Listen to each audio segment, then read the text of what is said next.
Hello and a great welcome once again from here in Delhi, and as always hope that each one of you are doing absolutely fine. So now in this particular session we are going to pick up our chapter which happens to be quite easy, but at the same time it has been newly added, and this is what we call GST. So each one of you have heard about GST a lot. I need not require to tell, and perhaps you might be having what we call far in-depth knowledge as far as this particular chapter is concerned. The reason is very simple. You have a entirely different, entirely separate subject, in fact GST. So we sincerely what we call believe over that and accept that. So now in this particular session we are starting GST as I said a moment ago, but at the same time this chapter is given in a very elementary manner, and hardly two questions have been given in your module. Of course we are going to cover those questions, but at the same time I keep on saying, actually in order to cover the module question we have to take up what we call some initial examples and initial questions, so that we become deft in it, and later on it becomes easy for us to comprehend the thing. So here we go and start this particular chapter GST. It's quite an easy one, no doubt about that. So as I said a moment ago, in this particular session we are going to start GST. So without delving what exactly GST, each one of you are very well aware, and in the opening lines itself I have accepted that perhaps you might be having what we call far deeper knowledge than I in it. So goods and services tax.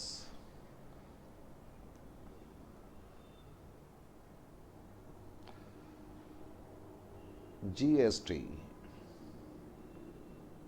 In political field there are different connotations for GST, but anyway we are not going to deal up with those. We are simply going to talk about GST. What exactly GST is, what are its benefits, and what we are supposed to do. So we are going to actually talk about all these aspects, no doubt about that. So here we go and start this particular chapter straight away. So we have to start from the scratches. So first of all you write GST stands for goods and services tax. In fact I have already told you and you know better than I. GST stands for goods and services tax. Goods and services tax. It goes without saying. Correct? Then GST is levied, as we know. GST is levied, L-E-V-I-E-D. GST is levied on what? On supply of both goods and services. On supply of both goods and services. Either you are supplying goods or you are providing any services, that will be what we call trapped by GST. Supply of both goods and services. Goods and services. Correct?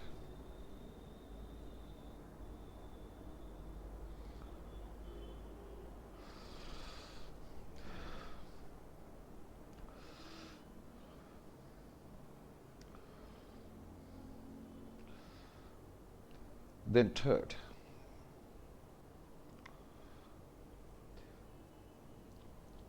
because of advent of GST, there, as you know better than I, because we have got better knowledge as far as indirect taxes is concerned, I have already accepted that, but still there are some benefits, so we have to talk about all that. We know earlier the indirect taxation especially was a very, very complex issue. There were lots of taxes ranging from entertainment tax to central tax to service tax to luxury tax to entity tax. There were so many taxes earlier. Now what GST has done, actually GST has replaced all those taxes, so that is the biggest benefit, to be very honest with you. So first of all we need to know about that GST has replaced so many taxes. Which are those taxes? Has replaced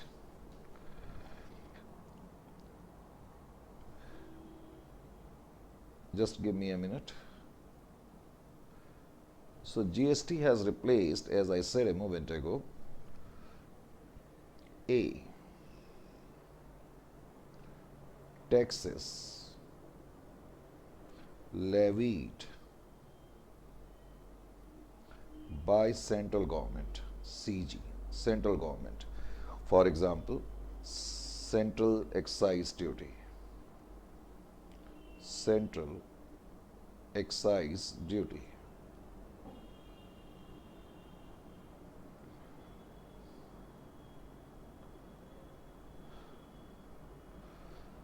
custom tax,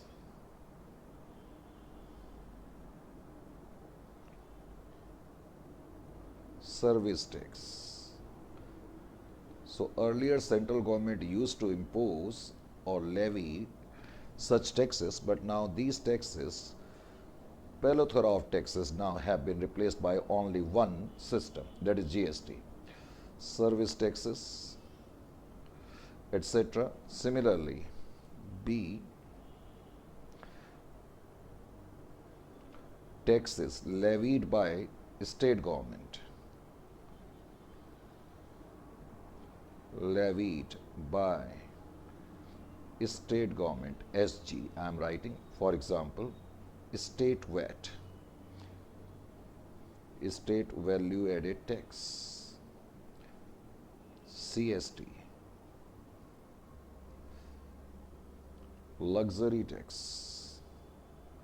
So many taxes were there earlier. All these taxes now stand abolished. In place of them, now there is only one thing, that is GST, correct? Luxury tax, entry tax,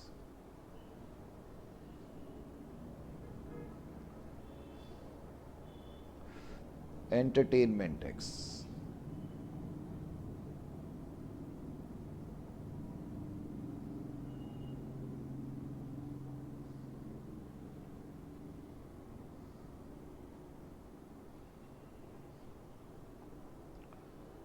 advertisement tax,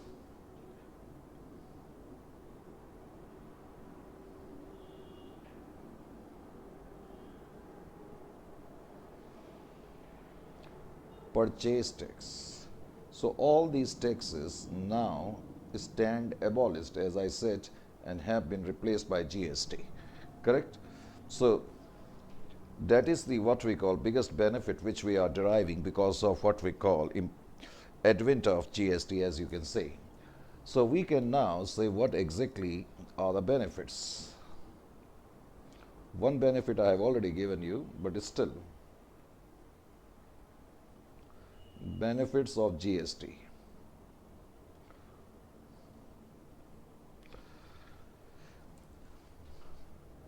The biggest benefit that we have received because of imposition of GST is reduction in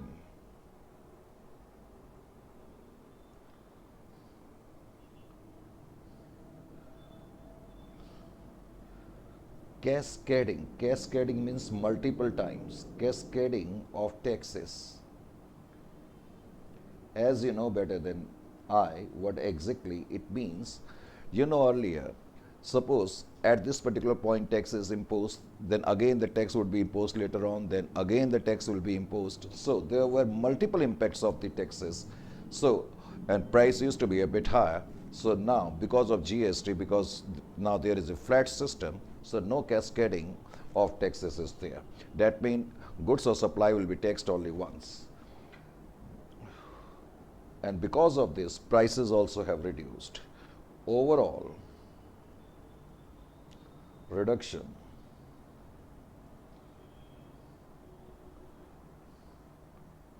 in prices.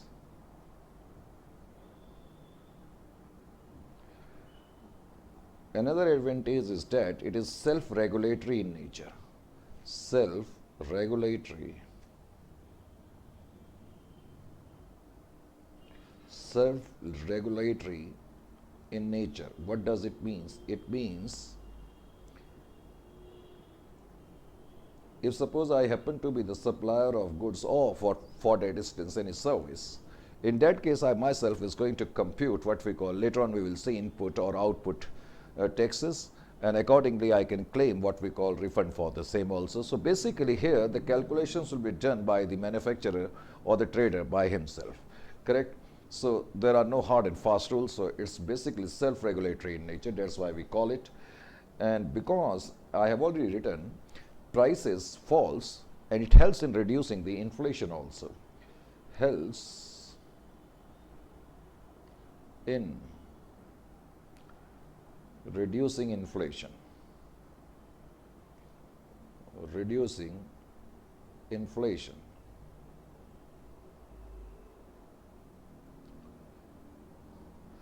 So inflation also gets reduced due to it. All in all, it's a simplified tax regime, we can say. So entire tax system or regime has become simple. Simplified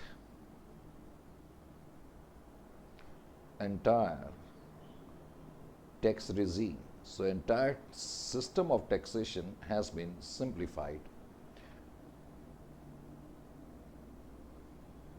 So these are common things which as a student of GST at least we need to know all about. Is it clear to you or not? So now slowly we are moving a bit further. Under GST, as you know better than I, that there are basically four major systems. So as far as rates are concerned, sorry, I talked about system, GST rates.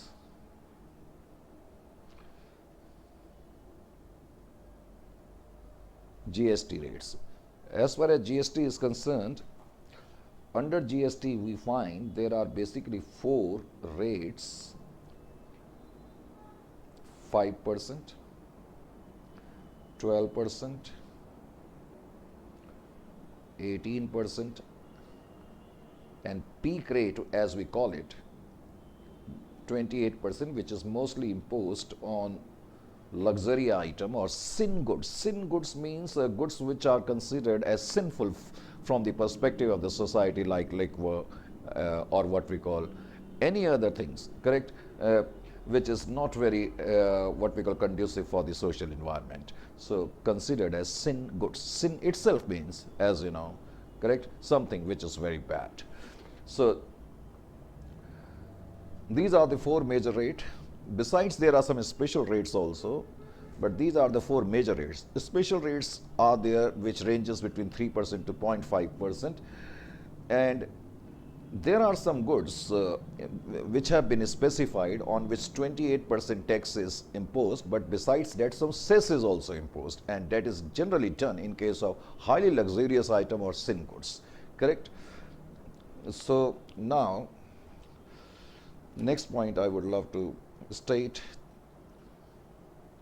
under GST, which as a student you need to know, is that threshold limit for exemption is 20 lakhs.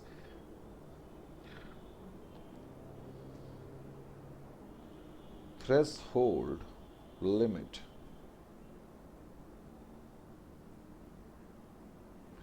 for exemption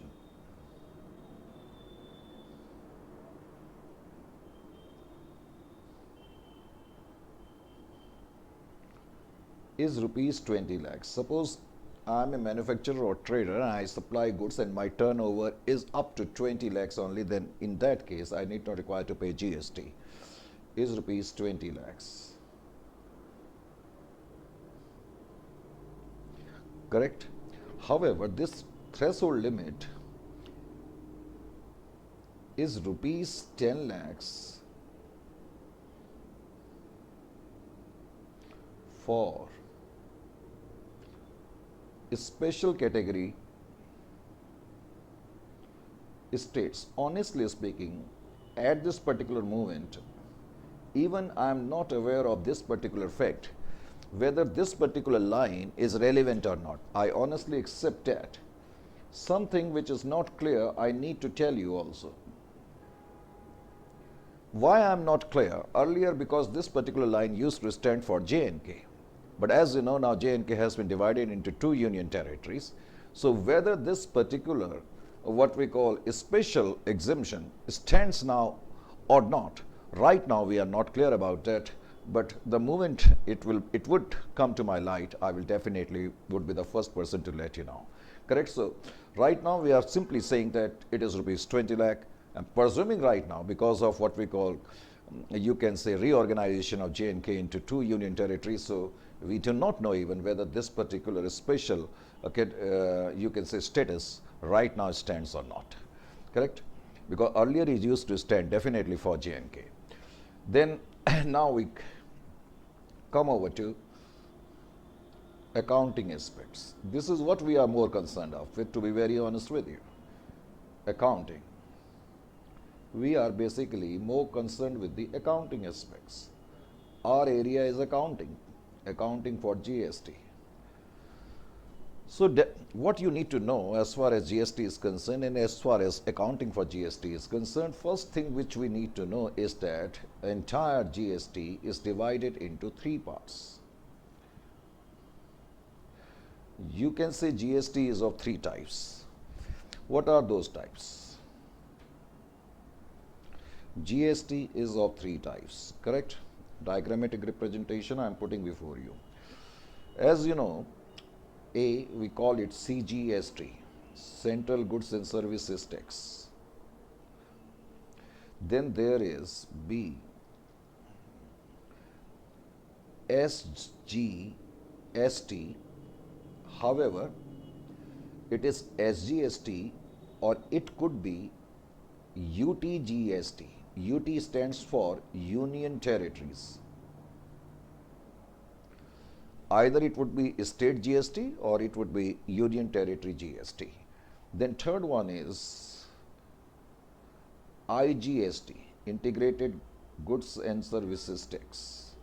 So basically GST is divided into three major, what we call contours, or three major categories, you can say so. Before we move further, 2-3 things which you need to know in advance is that so often we will use, while discussing GST, we will use some words like intra-state and interstate. What we mean by intra-state transaction? Because accordingly GST will come into play. So we need to know these terms quite well in advance. Intra-state transactions. What we mean by intra-state transactions? Intra-state means within the state. Within the state. Correct? For example, suppose this is one state. Correct? This square is a state. The square which I have just drawn before you, it is a state. Correct? Now if a transaction, let us say in this state there are two traders, T1 and T2. Let us say T1 purchases goods from T2 or T1 sells goods to T2 irrespective of that. This transaction has taken place within the state. So interstate transaction means you need to be very, very clear about that, that is within the state. Why you need to be very clear, that I will need to know, that I will definitely let you know, but after some time. Within the state. Because we shall be using these terms so often during our discussion over this particular what we call chapter. Besides intrastate transaction, you need to be very well aware of interstate transaction. Interstate.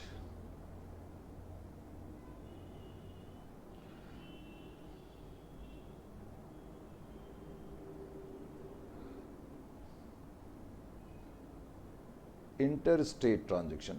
Earlier it was intra, now it is inter. In order to understand this time I made two squares. How many squares? Two squares. This is one square, which means this is one state. Let us say this is state X. And I make another what we call state through this square, and let us say this is state Y. This is state Y. T1 is a trader in state X. And T2 is a trader who is what we call operating from state Y. And let us say now a transaction takes place between these two traders. Let us say T1 has sold goods to T2. So from the perspective of T1, we would say that it is a transaction taking place outside the state, because from state X, he is selling the goods to a trader who is actually in state Y. Similarly, from the perspective of T2, we may say that this particular transaction has taken place from outside the state. So any transaction which take place between what we call two or more than two states, that is nothing but interstate transaction. So interstate transaction means transaction outside the state. Outside the state. You need to know these terms quite well before you are able to understand the gamut of GST. It is very, very important for you to have a good, what we call, idea regarding the intrastate transaction or interstate transaction. Once you have become deft in it, I will let you know why it is important now. Pay attention. First, let me clarify the importance of intrastate.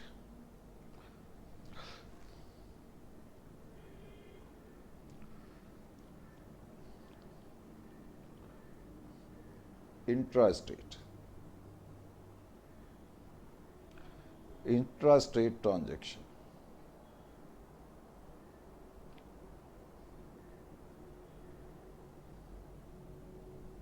As far as intrastate transaction is concerned, pay attention here.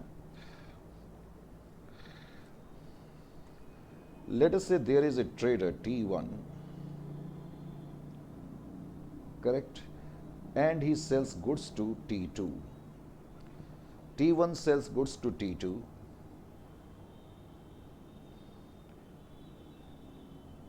And we presume that both these traders are in the same state. Because both these traders are in the same state, of course, this particular transaction then will be referred to as intrastate transaction. Now then, what is the importance of this? We know that T1 has purchased goods from T2, or let us say he has sold the goods to T2. Irrespective of that, we know that this particular transaction has taken place within the state, correct? Now, any transaction which takes place within the state, just wait, this transaction has taken place within the state, correct? And we presume that GST imposed on this transaction is 18%. You can presume 5%, 12%. It is up to you. I'm simply taking, because most of the transactions are taxed in this slab itself. So that is why I have taken GST 18%. Now, on this transaction, GST will be imposed. You need to understand that on this transaction, when I say GST will be imposed, it indirectly it means on this transaction, CGST will be 9%, that is just one half of it. Whatever the rate of GST which is imposed on a transaction which is taking place within the state, that is intrastate transaction, correct? Whatever is the rate upon that transaction, whatever GST rate is there, you simply half it, correct? Why you need to half it? Because now the tax which will be imposed on this transaction will be collected half by CGST, that is central government's CGST. We call it central GST, that is central goods and services tax. That means now we can say that on this transaction CGST will be 9% because GST rate is 18%, one half of it is 9%. And at the same time SGST or UTST will be 9%. That means any transaction which is taking place within the state, correct, within the state, on that transaction CGST and SGST both will be applicable, and half, whatever GST rate will be there, it will be halved and it will be divided between CGST and SGST. Important thing is that transactions taking place within the state, correct, are liable for CGST and SGST. Is it clear to you? This is the importance of intrastate transaction. Similarly, then what is the importance of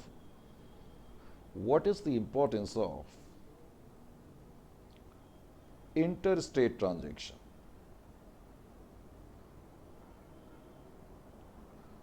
Interstate transaction.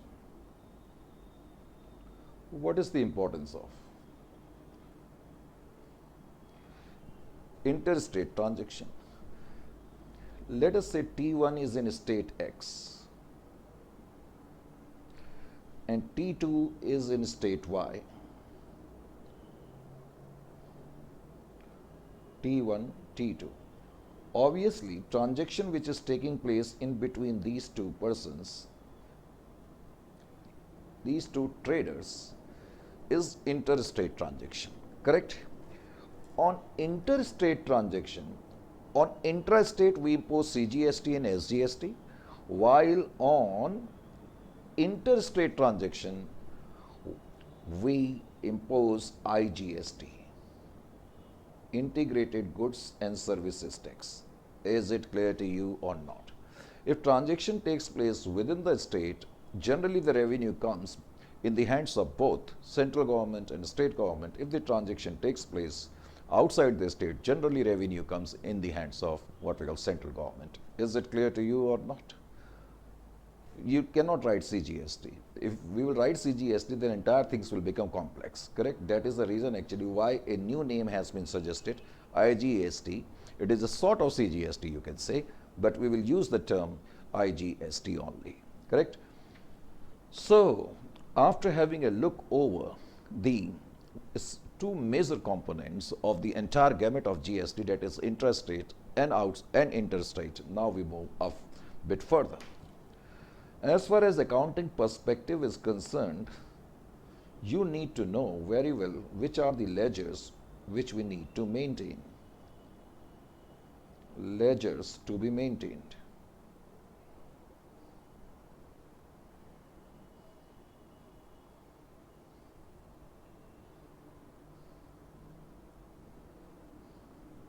Ledgers to be maintained. Which are the ledgers which we are supposed to maintain? You need to know that. A. As far as IGST is concerned, IGST is imposed on interstate sales. Just a moment ago I told you. So generally, two types of ledgers are maintained. We call it input. So often we will use these words, input and output. With respect to IGST, generally two ledgers are maintained. One is known as input IGST ledger. I will let you know the meaning a while after some time. Similarly, another ledger we maintain known as output IGST ledger. In fact, this will be the scenario with respect to other GSTs like CGST and state GST. Now, B. SGST. So, two types of ledgers which we are supposed to maintain for SGST will be input and output. Input, one ledger will be input SGST, another one will be output SGST ledger.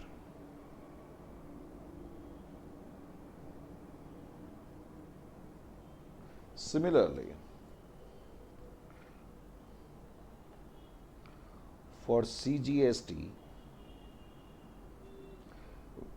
two types of ledgers will be maintained, that is input and output CGST ledgers. Input SGST ledger, and output SGST ledger. Correct? So after acquainting yourself with the types of the ledgers which are generally maintained by a trader under what we call GST, now I will try to tell you how accounting is done. Correct? Point number 12.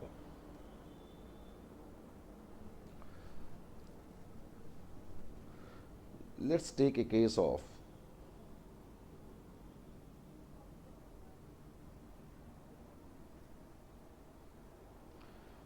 intrastate sale. Intrastate transaction.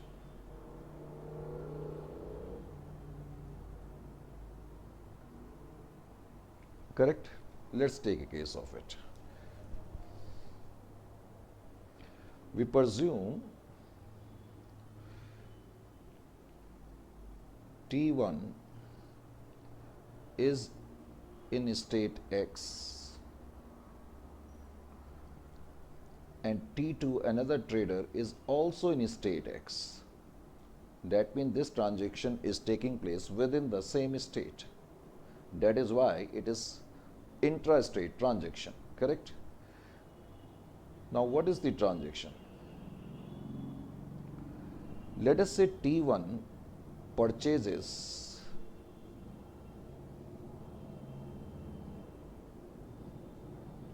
goods from T2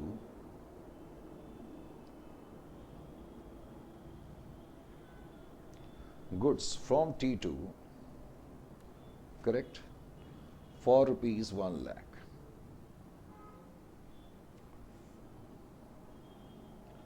And on this transaction, GST applicable is 18%. You can take 5%, 12%, 28%.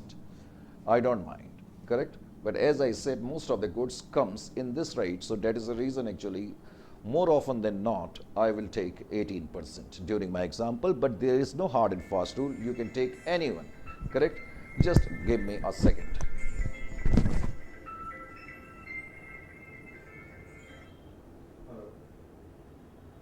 Hello.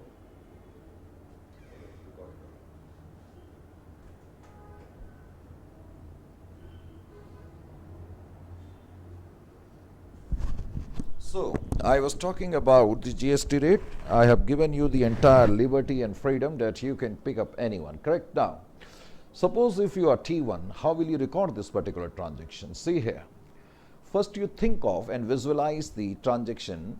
Transaction is that you have purchased the goods. After visualizing it, think of the normal entry under accountancy which you would do or which you normally do, correct? So, what entry generally you do when you purchase the goods? So, T1 will pass this entry, purchases account debit, because you are purchasing the goods. Quite obviously, you are going to debit purchases. It needless.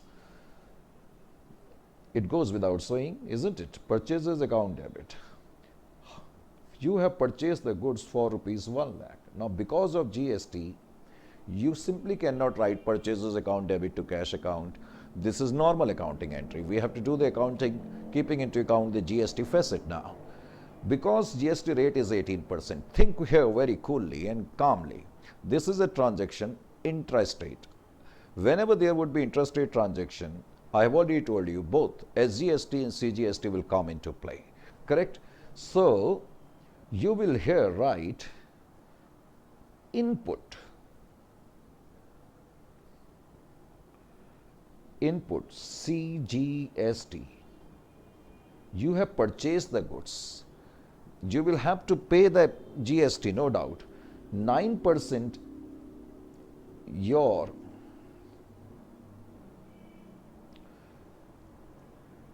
18% is the rate. So 9% of 1 lakh is 9,000. Actually, this is the share of the central government. You will write input CGST. Similarly, you will write what? Input. When you are purchasing the goods, you will generally use the word input. Correct? Input SGST. debit 9,000. So you can see you have made a purchase of actually 1 lakh, but at the same time, how much you are paying to supplier? You will write here to T2 because you have purchased these goods from T2. Correct? This is the entry you are going to pass. Correct? In the books of T2, we are passing the entries. So 1,18,000. Sir, we have paid 18,000 extra. Quite no doubt about that. GST is 18. But good thing is that you might be wondering actually why we are debiting it. If this question hasn't arises in your mind, then it should. Why we are debiting input? We will see later on. Actually, this input CGST and input SGST is nothing but a sort of asset for us. Why it is an asset? I will let you know, because this amount we can get as refund or recover later on. That is why it is a sort of asset, and that is why we are debiting it. You are getting my point or not? Because we will see later on that we can get a credit for the same. Here, credit for the same means we can adjust these taxes later on. How we do that, that point will be taken care of in the later part of the what we call discussion. But right now, I am simply telling you what entry we are going to pass. Similarly, T2, who is the seller? T2 is the seller. What entry he is going to pass? Because he is selling the goods. You have purchased the goods, so you will write purchases account debit. He is selling the goods to you. So basically T1 now becomes a debtor for T2 because T2 has sold the goods to T1, correct? So you can write T1 account debit, or you can simply write debtor account debit. It is entirely up to you. So T2 will debit T1 with rupees 1,18,000. That means T2 is supposed to receive 1,18,000 from T1, but at the same time, he will write to sales because he has sold the goods. But in front of sales, he will write only 1 lakh.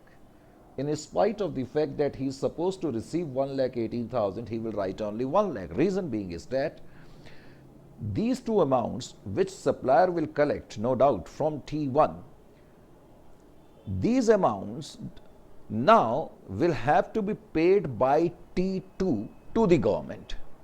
Are you getting my point? He cannot treat these two amounts or 18,000 worth of amount which he is going to receive apart from the sale amount, he cannot treat that amount as a revenue. In fact, that is a liability for him because it is the duty of the supplier from whom we have purchased the goods. It is the duty of the supplier to deposit the tax. Are you getting my point? So that is why he will credit, and here he will use the word output because this time he is the seller. Output CGST. So 9,000 he is supposed to pay to the central government, and output SGST, and 9,000 he is supposed to pay to the state government. Are you getting my point or not? So try to understand. It is a sort of liability for him because after receiving, that means it is the duty of the T2 to collect 1 lakh sale amount and 18,000 worth of GST from T1, and after collecting GST, it is the duty of T2 to deposit it to the exchequer of the government. Is it clear to you or not? You must have got a fair bit of idea actually where to use the word input and where to use the word output, as I said. Now, once you have been able to understand, I will try to explain something else to you too. Just have a look here.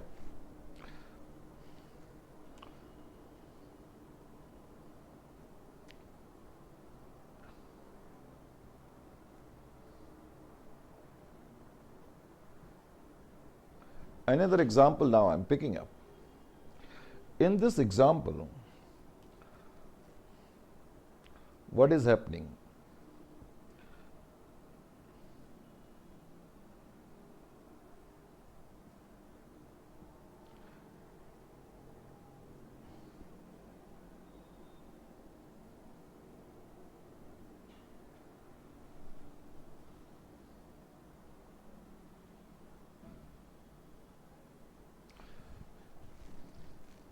let us say there is a transaction between T1 and T2. Both are in the same state. Transaction is similar to the last one. T1 purchases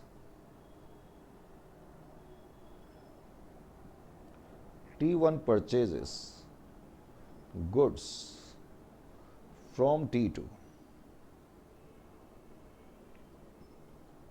for rupees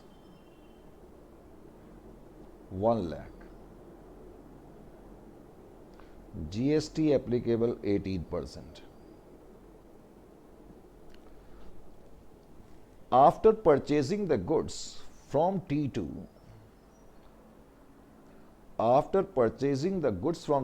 now T1 sells the goods to T3, who is also in the same state. After purchasing the goods, now T1 sells it to T3.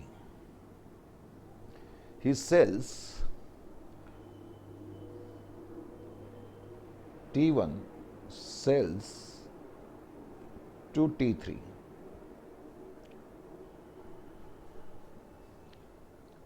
So what will be the entries here this time in the books of T1? Because on the one side he is purchasing, on the other side he is also what we call selling the goods. So this time you have to be a little bit more cautious. See here, first we pick up books of T1.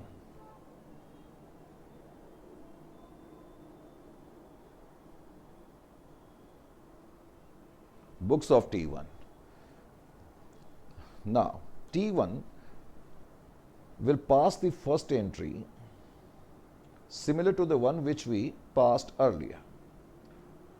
Purchases account debit,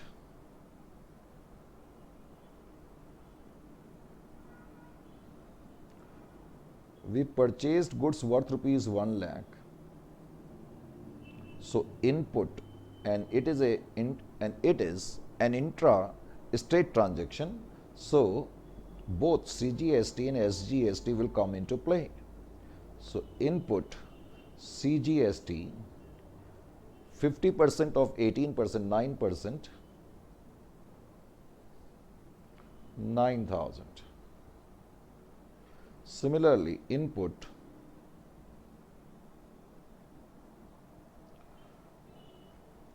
SGST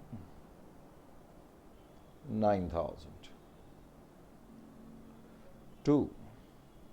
Now we will credit the supplier or T2, because T2 is the supplier of goods. We are purchasing goods from T2.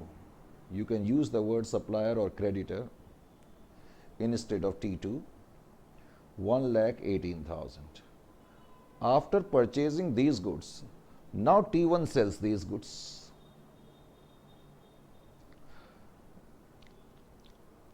So when he will sell the goods to T3 in the books of T1, now visualize T1 and T3. Transaction is T1 is selling goods to T3. So T3 is our debtor now.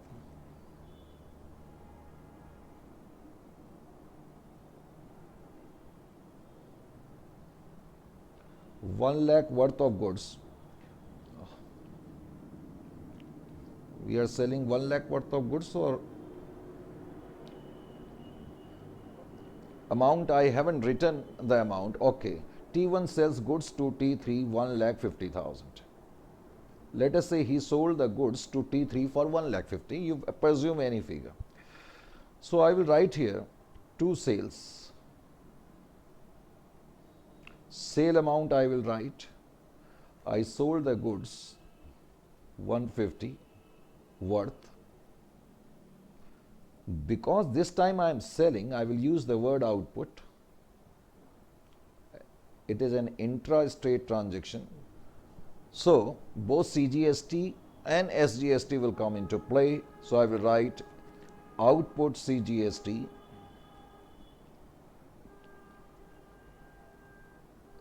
%9 of 1,50,000 will be 13,500.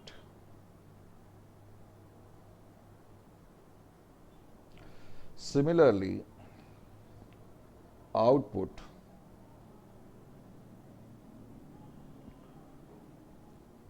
SGST 9% of 1,50,000, 13,500. That means we have to collect this much of tax, 27,000 worth of tax plus 1,50,000, total amount will be 1,77,000. I am not writing the entries in the books of T3 or what we call T2. I am just trying to make you understand when he is purchasing and selling both, what will happen now. See here. Next entry will be, we are supposed to pay to the government because this amount which we are going to collect, we are supposed to pay to the government, correct? 13,500 and 9,000 is the amount which we paid to the supplier earlier. This is the amount which we are supposed to pay to the government, and this much we have already paid. So I can get a credit of it. I can get a credit of it means I can adjust this against this one, similarly this against this one. But my point is, try to understand. I will write an entry. The entry will be like this: output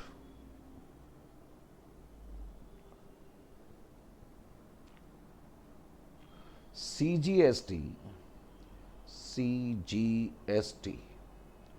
correct? Output CGST is actually 13,500. This amount is higher in comparison to this amount, correct? So you can say I am going to adjust this amount against this amount. So this amount will get reduced now. It will get reduced by 9,000 because I am going to adjust this amount against this one. So 9,000, and this amount will now get reduced to input CG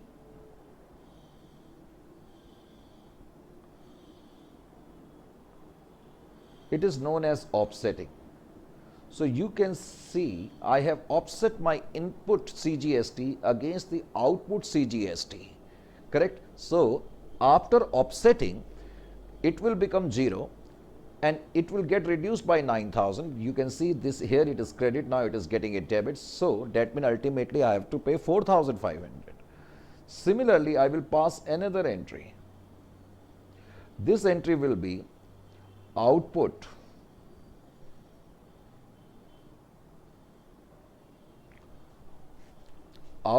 SGST,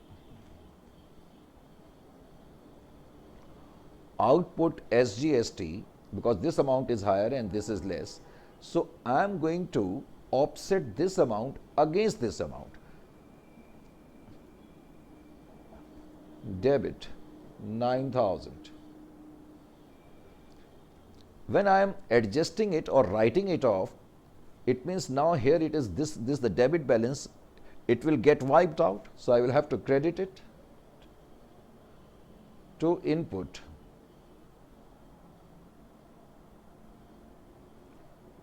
SGST, that is 9,000. If you have seen it very closely, I will explain it in a tabular manner before I pass the next entry. One more entry I will have to pass, but just to make the point more clear, working note. You see here, let me write here CGST and SGST.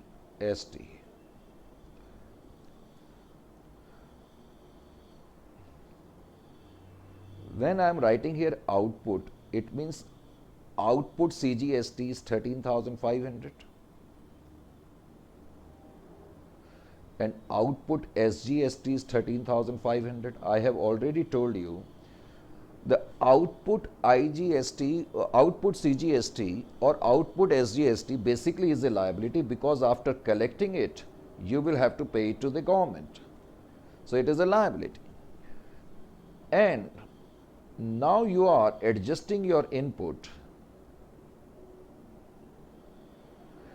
because you can adjust this input. That is why it is an asset for you. what is asset? Asset is a resource controlled by an enterprise which can be of benefit, which can bring some benefit or fetch some benefit to you. So it is fetching you a benefit because your liability will reduce, isn't it? Input CGST is 9,000. So after offsetting, you can see our liability is now to pay 4,500 for CGST, and we are supposed to pay SGST 4,500. We need not require to pay 13,500, 13,500. We can get what we call our GST paid earlier. We can get it what we call a credit for the same. So we are supposed to pay less now, correct? So that is the entire functioning payment of what we call GST. Now basically now you have to pay these two things. So your entry will be like this: output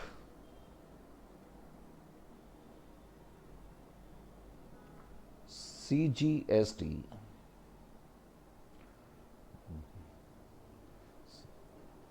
4,500,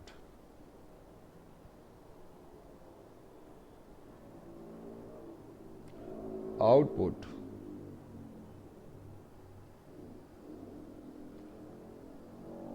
SGST debit 4,500. Don't write to cash. We will use the word ECL account. Why we use these words? You can use cash also. I will not prohibit you, but it is better to write ECL because it is a sort of portal opened by the government wherein the suppliers will what we call deposit the tax. It is known as electronic cash ledger. So that is the reason actually instead of writing simply cash, you will use the word ECL. Is it clear to you?